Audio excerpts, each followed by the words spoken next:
Breaking today, Prince Harry returned to court to support sobbing Liz Hurley through her evidence against the Daily Mail. But the repercussions from what he revealed on the stand continue to ricochet, not just here in the United Kingdom, but in Montecito too. Because trust me, this has been a devastating 24 hours for Prince Harry's marriage. He admitted, and we're going to get into this because the mainstream media are ignoring it, giving his phone number to Charlotte Griffiths, the Mail on Sunday journalist who is now acting as a propagandist for Prince Harry in his war with the British royal family, but also in part with his wife. Now, he claims he didn't know that she was a journalist at the time. Yeah, right. He's also admitted to being back in contact with another ex, another woman who got away, Natalie Pinkham. All of this explains why Meghan Markle was so furious about this case being brought in the first place. Now, we're going to analyse exactly what is going down with Lady Colin Campbell here in the United Kingdom and the Sidley twins of Twin Talks in the US. But of course, our coverage is backed up by our incredible AI recreations of Prince Harry in court. And there's another concern for Meghan. The fact that Harry has decided to bring out his first love, a woman who was very happy not to be in the public eye before this case, but now everyone in royal circles is talking about Laura Gerard Lee after this piece of evidence Harry provided yesterday. Watch. We had a very brief but private relationship, which lasted for a matter of months. The fact that ANL journalists learned so quickly was therefore extraordinary. This article is a prime example of why my relationship with Laura did not last long. It led to Laura's parents being doorstepped, which was understandably distressing. This sort of thing caused me to try and keep matters as private as I could to avoid this happening.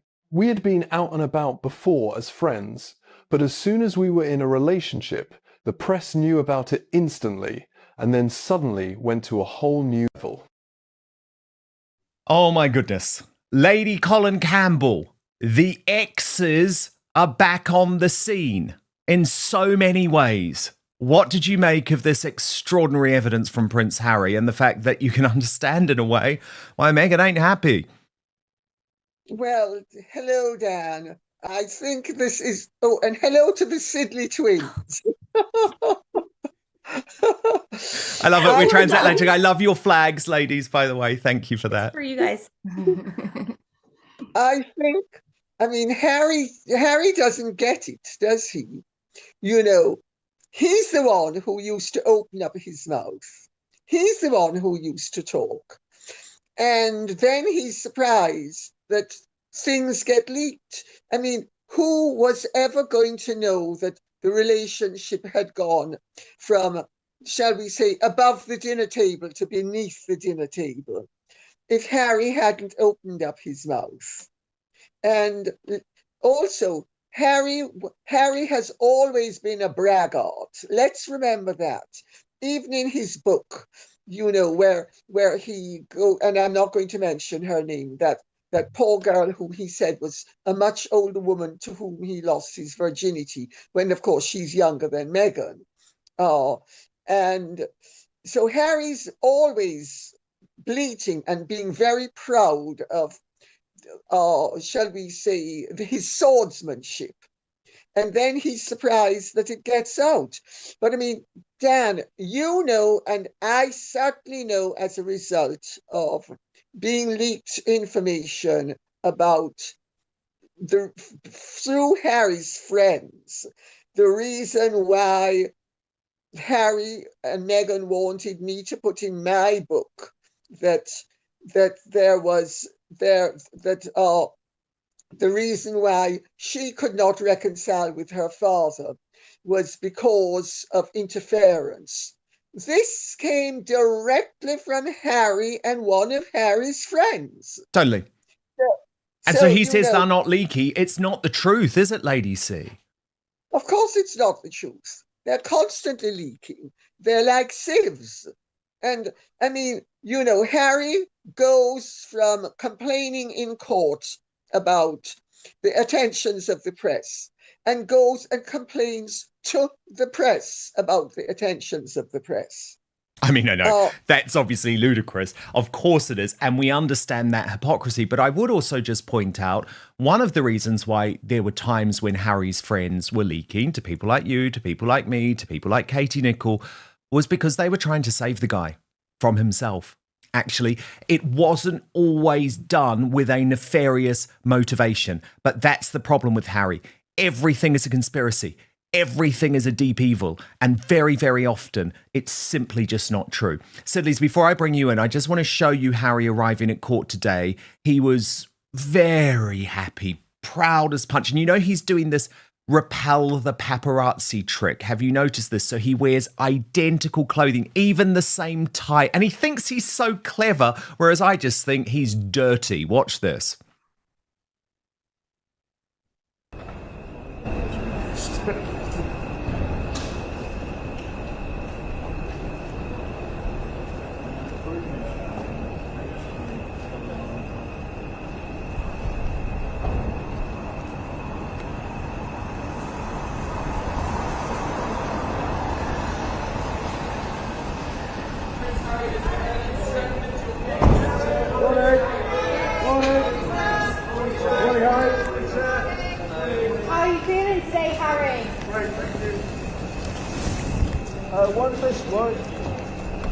Great, thank you. Well, Sidley's, should he really be feeling great after that evidence yesterday, where he also, by the way, argued with the judge in court, was highly inconsistent? I mean, should he be feeling great? No, absolutely not. I can't imagine feeling great. It's like he's got his coronation walk back. Do you remember when he was walking during his dad's coronation to his seat and he was like looking at the crowd and he was like, hey guys, what's up? Yeah. And by the way, there was no one there. There were no fans. Never happened. There were no fans, can I just say? Yeah, No, there were no fans. It was definitely journalists calling his name just to get the picture for their articles. Listen, in one word, smug, sloppy. Well, okay. Yeah, sloppy. in America, we call that look sloppy. And it's really interesting how the States is taking this, because a lot of people don't know the backstory on how he has put himself with Elton John and Elizabeth Hurley and all these other people. People think that Harry is just suing the Daily Mail for privacy breaches, but they don't understand, well, wait a second. In 2016, he's been fine with everybody else. He's the one who's been the leaker. And I don't understand why Harry is having such a problem. And the Daily Mail saying, well, you guys, palace briefings are all of a sudden illegal. It was the palace briefing the press, correct? What's wrong with that? Exactly. When Harry was part of the firm? In some cases, absolutely it was. And this is the problem. As I say, I think there are some worrying moments for the Daily Mail. And remember, Harry only has to prove once that they did unlawfully do anything in order to procure a story. But there were some very bad moments for Harry overall. And I really want to get into something that, of course, the mainstream media is totally missing. But the fact that he actually admitted, I mean, not only did he admit to partying with Katie Nicholl, to the fact that there were these private calls to Rebecca English, which he claims he doesn't remember now, but in quite an astonishing moment, he admitted giving his phone number to Charlotte Griffiths. Now, Charlotte Griffiths is a really interesting one in all of this because, of course, she was the person who succeeded Katie Nicholl as the diary editor of the Mail on Sunday, but she's now the editor-at-large of that newspaper, constantly reporting pro-Harry stories from Harry's friends. And the Mail's lawyer put it to him that he had actually added Charlotte Griffiths on Facebook under this pseudonym Mr. Mischief. Now, he denies that. But what he couldn't deny is that he gave Charlotte Griffiths his phone number. He claims that he didn't know who she was at the time, but they had met at this party. So there is some form of relationship with them, even though he tries to claim, well, I had no idea who she was. Watch this. Dan is joined today by Lady Colin Campbell, speaking from the UK, and the Sidley twins of Twin Talks in the United States, as Prince Harry makes a dramatic return to court in his explosive case against the Daily Mail. Tensions are rising as actress Liz Hurley takes the stand, delivering evidence that could send shockwaves through the media establishment and reshape this high-stakes legal battle. We'll break down exactly what Harry's latest courtroom appearance means, why Liz Hurley's testimony is so significant, and how this case could change the future of press freedom and royal accountability on both sides of the Atlantic. This is unfiltered analysis and insider perspective you won't hear anywhere else. If you want the real story behind the headlines, make sure you like this video, subscribe to the channel, and hit the notification bell so you don't miss our continuing coverage as this case unfolds. Join the conversation in the comments below. Idea she was a journalist. I never used the name Mr. Mischief. Did you meet her in Ibiza? I don't think that can be right. I don't believe I have ever been to Ibiza other than with my now wife. My social circles were not leaky. I want to make that absolutely clear. I would have to cut contact with this person. Lady C, the thing is, though, none of this adds up because he's admitting, okay, I gave Charlotte Griffiths my number. Then there are Facebook messages between them. She continued to break stories. She's now breaking a whole load of stories which paint Harry in a positive light. Do you think that this makes him look good in all of this? Because clearly there was some form of relationship. Look, I'm not saying it was a sexual or romantic relationship, but he did give her his number. And Harry really wasn't giving numbers out to people randomly unless there was an attraction there. Yes, that's right.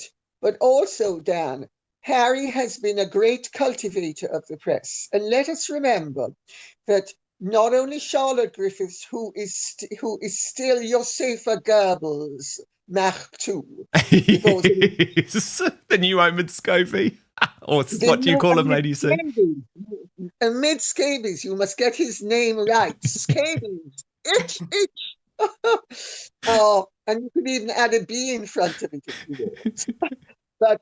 But also, he was on very cordial terms with Katie Nichols and with Rebecca English. And his pretense that he wasn't is ludicrous.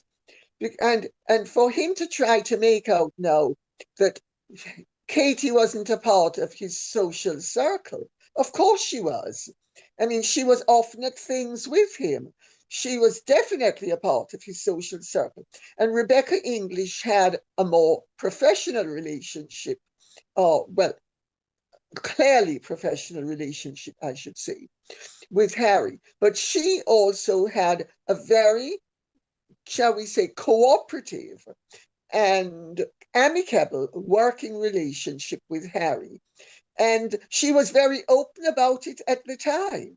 And so I don't know where all of this is coming from, except that Harry is a very stupid liar, because he thinks just because he is denying the undeniable, that Mr. Justice Nicklin is going to be dumb enough to believe it.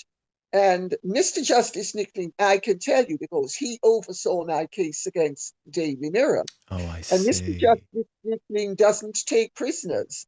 And I would be really surprised if Harry wins in this instance, because Mr. Justice Nicklin will bend over backwards to accommodate some of Harry's comments and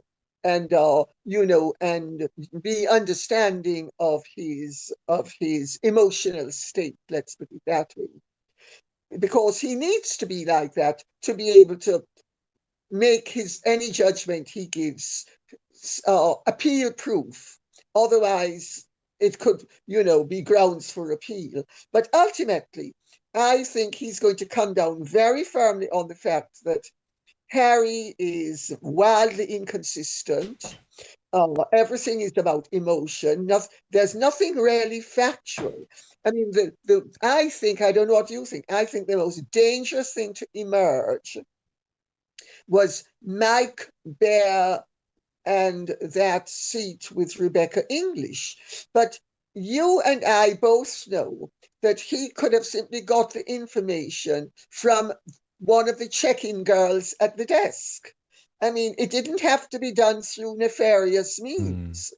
And most information that one gets, even very awkward information, usually comes in very harmless ways. Don't you think that's a fact?